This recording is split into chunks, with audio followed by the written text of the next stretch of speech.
Hello guys, welcome to my channel క్షేత్ర devotional. ఇది కరీంనగర్ జిల్లాలో అలుగునూరులో ఉన్న శ్రీ లక్ష్మీ గణపతి స్వామి వారి టెంపుల్. నిన్న సంకష్ట సందర్భంగా ఈ టెంపుల్లో ప్రత్యేక పూజలు జరిగాయి. ఈ టెంపుల్ ఆలయ విశిష్టత శ్రీ నేదునూరి శంతన్ శర్మ గారి మాటల్లో వినండి. గురు బ్రహ్మ గురు విష్ణు గురుదేవో మహేశ్వర గురు సాక్షాత్ పరబ్రహ్మ తస్మై శ్రీ గురవే నమో నమః.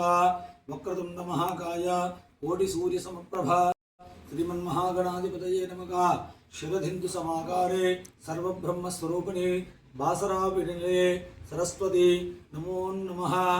ఓం మహాదేవ్యై చ విద్మహే విష్ణుపత్న్యై చ ధీమహి తన్నో లక్ష్మీ ప్రచోదయాత్. లక్ష్మీ గజానన భగవానికి. ఇక్కడ 22 సంవత్సరాల క్రితము ఇక్కడ పొలం లోపల మొట్టమొదటిగా ఉదర భాగం అంటే కడుపు భాగం పైకి ఉండి ఒక బండ రూపకంగా ఇక్కడ ఉన్న పొలం వాళ్ళకందరికీ కనిపిస్తున్నది. కొన్ని సంవత్సరాలు ఇక్కడ పొలాన్ని ఆ బండను అట్లే ఉంచి చదను చేసుకోవడం చేస్తున్నారు. కొన్ని సంవత్సరాల తర్వాత ఒక సంవత్సరం తర్వాత ఈ బండ అడ్డంగా ఉన్నదని చెప్పేసి నాగళ్ళతో దున్ని వెలికి తీయడం జరిగింది. అప్పుడు ఒక ఆకృతిగా ఏర్పడ్డది. ఇది ఆకృతి ఏదో దైవరూపంగా ఉన్నదని చెప్పేసి దాన్ని వాటర్తో పూర్తిగా కడిగిన తర్వాత అప్పుడు మహాగణపతి రూపంగా ఆవిర్భావం పొందింది. వెంటనే ఆ గణపతిని ఒక హౌజు కట్టి హౌజులో పడుకోబెట్టడం జరిగింది. 21 సంవత్సరము హౌజులోనే పెట్టారు. ఎందుకంటే 21 సంవత్సరాలు ఎందుకు అంటే ఇక్కడ జాగల వ్యవస్థలు, తొవ్వల మార్గాలు, అదేవిధంగా పొలం వాళ్ళు ఇక్కడికి రావడం కూడా భయపడేవాళ్ళు. ఒక రాత్రి అంటే అక్కడ కొద్ది అడవి ప్రాంతంగా ఉండేది. 21 సంవత్సరం కంప్లీట్ అయ్యి 22వ సంవత్సరం ఆవిర్భావం లోపలనే ఇక్కడ గణపతి గుడి నిర్మించాలని చెప్పేసి సంకల్పం చేసుకొని గ్రామస్తులందరూ కూడా తమ వంతుగా ఇక్కడ ఉన్న స్థలదాతలు 8 గుంటన్నర జాగా స్థలం ఇవ్వడం జరిగింది. 21 సంవత్సరం ఎందుకు నీళ్ళలో పెట్టిండ్రు అని చెప్పి చాలామంది అడుగుతున్నారు. అంటే గణపతికి ఇష్టమైన సంఖ్య 21. 21 మోదుకలు, 21 గరకలు, 21 ఉండ్రాళ్ళు, 21 పూలపత్రాలు, అదేవిధంగా 21 ప్రదక్షిణాలు. అదేవిధంగా స్వామి కూడా 21 సంవత్సరము ధ్యానం లోపల అవధులు పడుకుంటూ ఉన్నాడు. ఎప్పుడైతే 21 వెళ్ళి 22వ సంవత్సరం ఆవిర్భవించగానే వెంటనే గణపతి విగ్రహాన్ని ప్రతిష్ఠించాలని నిర్ణయించి ఆ గణపతి విగ్రహాన్ని తీసి పక్కకు పెట్టడం జరిగింది. ఎప్పుడైతే పోయిన సంవత్సరం ఏప్రిల్లో ముగ్గు వేయడం జరిగింది. ఇక్కడ విశేషం ఏంటంటే ఏ గుడి అయినా సుమారు కొన్ని సంవత్సరాల వ్యవధిలోపు నిర్మాణం చేస్తారు. కానీ ఇక్కడ గణపతి దేవాలయం 5 మాసాల 19 రోజుల్లోపలనే గుడి నిర్మాణం జరిగింది. ఇది చాలా విశేషమైనటువంటిది. ఎందుకంటే ఎవరితోని కాని అసాధ్యాన్ని ఇక్కడ గ్రామస్తులు సుసాధ్యం చేశారు. ఇక్కడ చాలామంది కూడా తమ యొక్క సొంత పనులను కూడా ఆపివేసుకొని గుడి నిర్మాణం కోసము కష్టపడి 5 మాసాల 19 రోజులు కూడా గుడి నిర్మాణం చేశారు. ఎప్పుడైతే గణపతి హౌదు నుంచి వచ్చి స్థిర ప్రతిష్ట గాంచిండో అప్పటి నుండి గణపతి యొక్క మహత్యం విపరీతంగా పెరిగిపోయింది. చాలామంది వస్తున్నారు, కోరికలు కోరుకుంటున్నారు, వెంటనే నెరవేరి మళ్ళీ వస్తున్నారు. ప్రతి బుధవారం కూడా ముడుపులు కడుతున్నారు. ఈ మధ్యలో ఒక ఆమె ముడుపు కట్టిన తర్వాత 3 రోజుల తర్వాత ఆమెకు ఏదైతే ముడుపు కట్టిండో ఆ ముడుపు పట్టుకొని గణపతి చుట్టూ తిరిగినట్టు ప్రదక్షిణ చేసినట్టు ఆమె కరలో కనిపించాడు. వెంటనే ఆమె ఆనందపడి ఫోన్ చేసింది. తర్వాత 5వ రోజు ఆమె 20 లక్షల రూపాయల లోన్ అయితే పెట్టుకున్నదో అది శాంక్షన్ అవ్వడం జరిగింది. ఇది చాలా గొప్పనైంది. అదేవిధంగా ఈ గ్రామంలో కూడా ఒకరికి 10 సంవత్సరాల క్రితం పెళ్ళైంది, సంతానం అయితే లేదు అంటే వాళ్ళు వచ్చి ముడుపు కట్టిండ్రు. ఆ మాసంతోనే అక్కడికి ఆగిపోయి ఇప్పుడు ఆమెకు 5వ మాసం గర్భం జారింది. వెంటనే అతను వచ్చి ఆనందపంచిన అయ్య గారు నాకు 10 నెలల సంవత్సరాల తర్వాత మళ్ళీ నా భార్య గర్భవతిని ఆనందపడ్డాడు. అంటే ఇక్కడ లక్ష్మీ గణపతి కోరిన కోరికలు తీర్చే కొంగు బంగారమై ప్రతి వారికి కూడా వచ్చిన వారికి ఇది ఏ కోరిక కోరుకున్నా తను అక్కడ కూర్చుని ఎలుక రూపకంగా ఆ కష్టాన్ని తొలగించి వారికి సుఖాన్ని చేకూరుస్తుండు. చాలామంది కూడా వస్తున్నారు, వచ్చి కూర్చుంటున్నారు. ఈ మధ్యలో కూడా 2 దంపతులు ముసలి వాళ్ళు వచ్చి కూర్చొని ఉన్నారు. ఒక 2 నిమిషాల తర్వాత నేను అడిగిన, ఏందమ్మా విచారంగా కూర్చున్నారు ఇక్కడ అంటే ఏడ్చిండు, బాధపడ్డాడు. ఎందుకమ్మా ఏడుస్తున్నారంటే మా ఇంట్లో కోడలు కొడుకులు మమ్మల్ని తిరుగుతున్నారు అయ్యగారు అట్లా ఇట్లా అంటే వాళ్ళని ఒక 2 గంటల సేపు కూర్చొని పెట్టుకొని ఆటో మాట్లాడి పంపించిన. ఇప్పుడు వాళ్ళు గుడికి 5 సార్లు వచ్చారు. ఎప్పుడైతే గుడికి వచ్చి పోయినరో వాళ్ళ ఇంట్లో కోడలు కానీ కొడుకు కానీ మార్పు వచ్చి వాళ్ళని కొద్దిగా ప్రేమగా చూడడం జరుగుతుంది. అదేవిధంగా ఇక్కడ లక్ష్మీ గణపతి అంటే కొంతమంది వచ్చి అయ్యగారు లక్ష్మి లేదు, లక్ష్మి ఎక్కడ ఉన్నది అని అడుగుతున్నారు. లక్ష్మీ గణపతి అంటే లక్ష్మి ఉండాల్సిన అవసరం లేదు. గణపతికి ఎప్పుడైతే పట్టాభిషేకం జరుగుతుందో అప్పుడు సకల దేవతలు అన్ని వరాలిస్తారు. అప్పుడు విష్ణుమూర్తి వస్తాడు.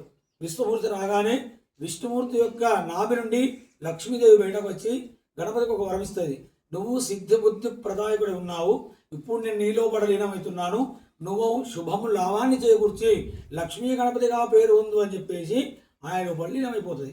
అప్పటి నుండి ఆ గణపతి లక్ష్మీ గణపతిగా ఆవిర్భవిస్తుంది.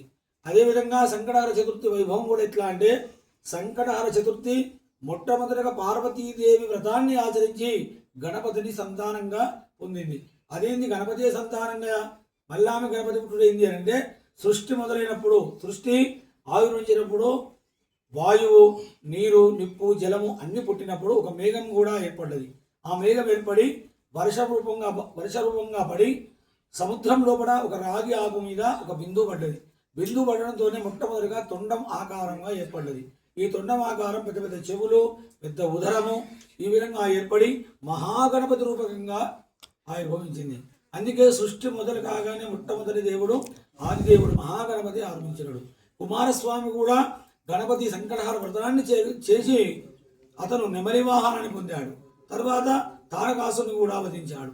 మా శివుడు కూడా సంకటహర గణపతి వ్రతాన్ని చేసి రాక్షస సంహారం చేశాడు. దక్ష ప్రజాపతి హోమం చేస్తే పార్వతీదేవి వచ్చి హోమగుండంలో పడి ఆ హోమాన్ని భంగం చేసిన అందరూ కథలు ఆ విధంగా చెప్తున్నారు. కాదు, వాళ్ళు ఆ దక్ష ప్రజాపతి మొట్టమొదటి గణపతి ప్రార్థన చేయకుండా హోమాన్ని ప్రారంభించడం వల్ల ఆ యొక్క హోమానికి భంగం జరిగింది.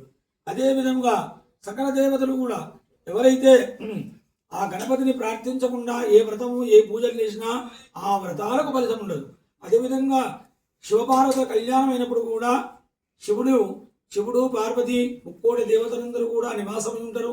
అప్పుడు పూర్తి తంతు కార్యక్రమం ముగిసి మాంగళ్యదాన సమయానికి వచ్చేసరికి ఒక బంగారు కింది కుడుక, బంగారం కుడుక పైన పెట్టి అందులో మాంగళ్యదానం పెట్టి అందరికీ చూపించడానికి వెళ్తారు.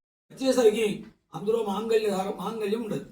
అదేంటి మాంగళ్యం ఎక్కడ పోయిందని చెప్పి చాలా ఆందోళన పడుతుంటే, అదే పంది గుంజకు గణపతి నిలబడి మోదుకలు తినుకుంటూ నవ్వుతుంటాడు.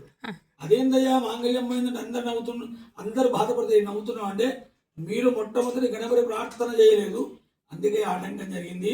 వెంటనే గణపతి ప్రార్థన చేయండి, అంతా శుభ్రతనే. వెంటనే గణపతి ప్రార్థన చేయగానే ఆ తాలిబొట్టు మళ్ళా వచ్చింది. శివ కళ్యాణం మహావైభవంగా జరిగింది. ఇదే విధంగా గణపతి పురాణంలో కూడా చాలా ఎన్నో రకాలైనటువంటి కథలు ఉన్నాయి.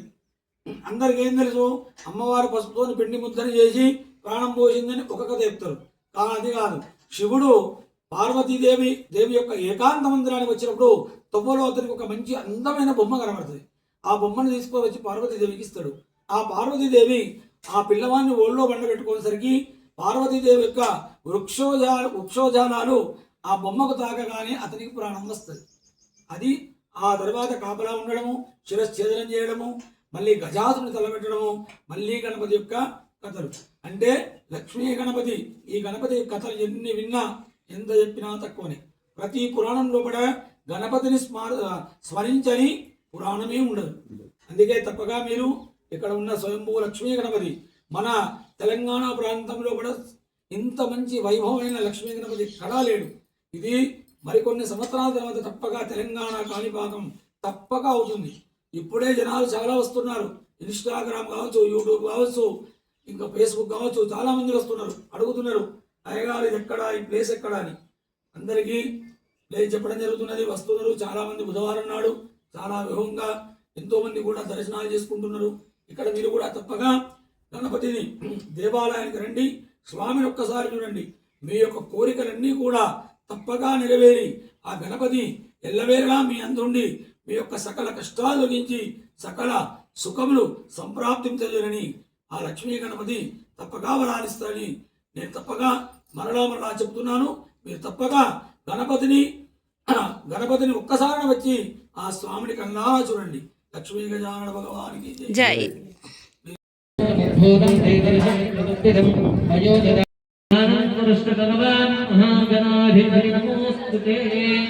శంకరహర మహాగణాధిపతయే నమః.